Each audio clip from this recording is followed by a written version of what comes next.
আচ্ছা বন্ধু, বৃষ্টির মধ্যে আমরা আটকে গেলাম রে। যে বৃষ্টি হচ্ছে, দোকানের মধ্যে ঢুকছি, চল কিছু খাই। কার কাছে কয় টাকা আছে রে ফেলা? আমার কাছে 20 টাকা আছে, এই যে ফেলাল। শালা 20 টাকা নিয়ে হোটেলে ঢুকছো, 20 টাকাতে কিছু পাওয়া যাবে হে? শালা তুই কি ফকির নাকি হে? 20 টাকার আজকাল কোনো কিছু পাওয়া যায়? আচ্ছা, তোর কাছে কত আছে এটি ফেলা। আমার কাছে টাকা নাই। তোর কাছে কত আছে এটা ক।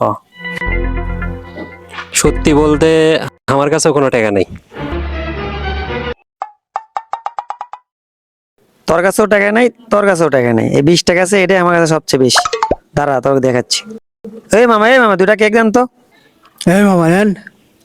দেন। শালা আমার সাথে বাট পারি না।